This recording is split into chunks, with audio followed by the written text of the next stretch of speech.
Interessante pergunta, foi deixada numa caixinha do meu perfil no Instagram. A condenação por porte ilegal de droga para consumo próprio gera reincidência? Gera maus antecedentes? Uma adequada abordagem dessa questão deve se iniciar pelos próprios conceitos, primeiro de reincidência e depois de maus antecedentes. Vamos iniciar a análise do que é a reincidência primeiro. Nos termos do artigo 63 do Código Penal, verifica-se a reincidência quando o agente comete novo crime depois de transitar em julgado a sentença que, no país ou no estrangeiro, o tenha condenado por crime anterior. Assim, será reincidente aquele que pratica um crime depois de já ter sido condenado definitivamente pela prática de um crime anterior. Vale ressaltar, portanto, que a data do novo crime deve ser posterior à data do trânsito em julgado da sentença condenatória referente ao primeiro delito. Ou seja, só será reincidente quem, depois de ter condenação definitiva por um crime anterior, volta a cometer novo crime. Eu enfatizo que a condenação que induz a reincidência é aquela que tem por objeto a prática de um crime por uma razão bastante clara. A lei penal, como se sabe, não admite interpretação extensiva analógica em prejuízo do réu, e muito menos analogia em malam partem. Portanto, ao referir-se expressamente a crime, o artigo 63 do Código Penal não pode abranger a contravenção penal. Por isso, se o agente comete um crime quando já foi definitivamente condenado por uma contravenção penal, não haverá reincidência, ele continuará sendo primário. Importa verificar agora o que é crime, ou seja, quando uma infração penal deverá ser tomada como crime e não como mera contravenção. Bom advertir que crime e contravenção penal são as duas espécies do gênero infração penal no nosso ordenamento.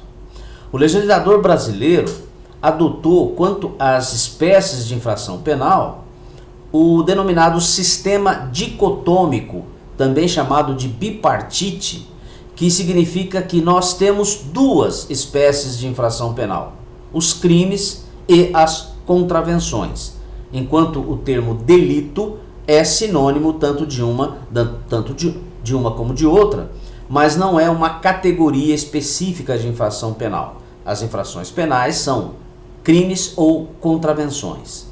E essa diferença, ela não é puramente acadêmica ou doutrinária. É uma diferença legal. Está expressamente prevista no artigo 1º da Lei de Introdução ao Código Penal, que estabelece que se considera crime a infração penal a que a lei comina pena de reclusão ou detenção, seja isolada, cumulativa ou alternativamente, enquanto contravenção é a infração penal a que a lei comina penas de prisão simples ou multa, seja isolada, alternativa ou cumulativamente. Há, portanto, uma diferença legal. Não há uma diferença ontológica, substancial entre crime e contravenção. A sua distinção se dá em graus, se dá pela natureza da pena, que decorre de uma opção do legislador baseado em razões de política criminal. Por isso é que uma infração penal que em determinada época constitui mera contravenção pode vir a se tornar crime e vice-versa, de acordo com a vontade do legislador, baseado, repito, em razões de política criminal.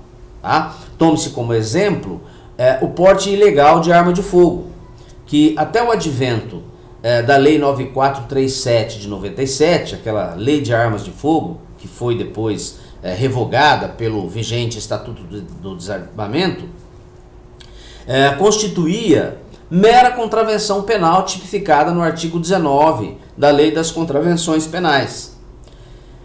e era punida com prisão simples de 15 dias a 6 meses e multa. Hoje, com a Lei 10.826 de 2006, o Estatuto do Desarmamento, o porte ilegal de arma de fogo é um crime tipificado no seu artigo 14 e punido com reclusão de 2 a 4 anos e multa. Portanto, por força de lei, de acordo com o artigo 1º da Lei de Introdução ao Código Penal, só pode ser considerada crime a infração penal punida em abstrato com pena de reclusão ou de detenção. Se a uma determinada conduta tipificada como infração penal estiverem previstas outras penas quaisquer, prisão simples, multa, qualquer outra, não será possível tê-la como crime, já que, repito, a lei penal não admite interpretação extensiva em prejuízo do réu. Bom, dito isso, cabe analisar agora se a infração penal do artigo 28 da Lei de Drogas, que tipifica a posse, o transporte, a guarda e etc. da droga para consumo pessoal, configura um crime ou não configura crime. Veja bem, o preceito secundário desse artigo 28 não prevê pena de reclusão ou de detenção. Não há, aliás, nenhuma pena privativa de liberdade.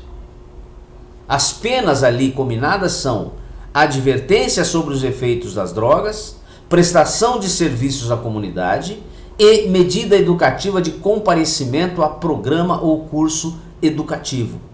Nada de pena privativa de liberdade.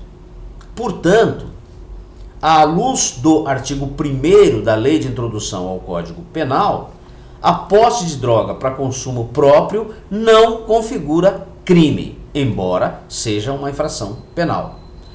Para alguns, como por exemplo o professor Luiz Flávio Gomes, se trata de uma infração sui generis, que não é crime nem contravenção. Para outra parte da doutrina, trata-se de uma contravenção penal, já que, não podendo ser inserida no conceito de crime, porque não punida com reclusão nem detenção, e sendo dicotômico o nosso sistema, restaria enquadrá-la como contravenção penal. De qualquer forma, não configura crime. E se não configura crime, tal conduta não gera reincidência, porque o artigo 63 do Código Penal, ao definir reincidência, é claro e alino, expresso ao referir-se a crime.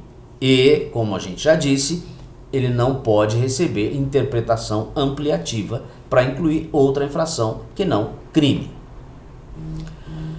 O STJ ele tem decidido em alguns julgados no sentido de que se contravenções penais puníveis com prisão simples não tem o condão de gerar reincidência, também o crime de posse de drogas para consumo próprio, punível com medidas muito mais brandas, não deve gerar reincidência.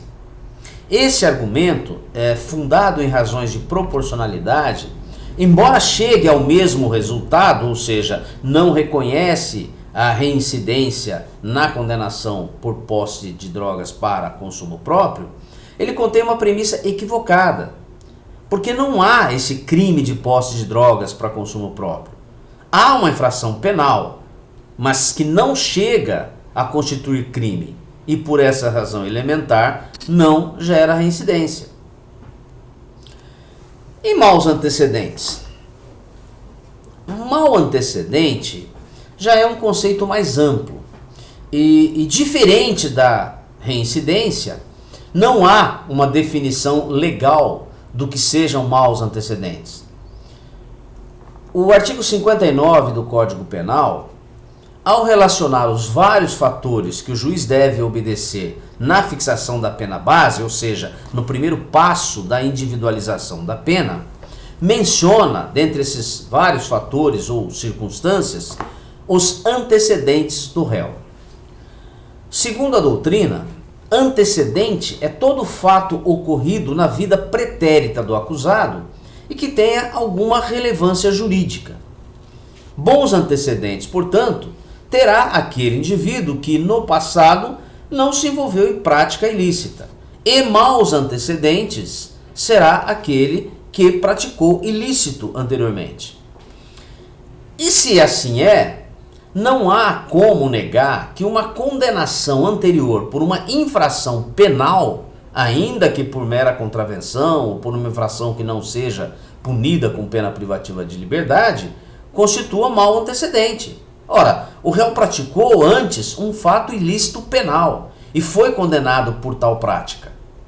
Portanto, a nosso ver, a condenação no artigo 28 da Lei de Drogas, que é uma infração penal, é sim mau antecedente, embora não tenha o condão de gerar reincidência.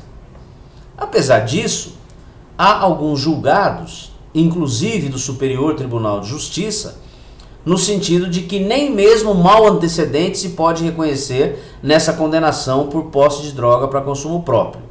Me parece que é uma concepção um pouco equivocada, já que não se confunde reincidência, que tem um conceito legal, uma definição legal, e mau antecedente, que é um termo que deve ser interpretado doutrinariamente e pela jurisprudência.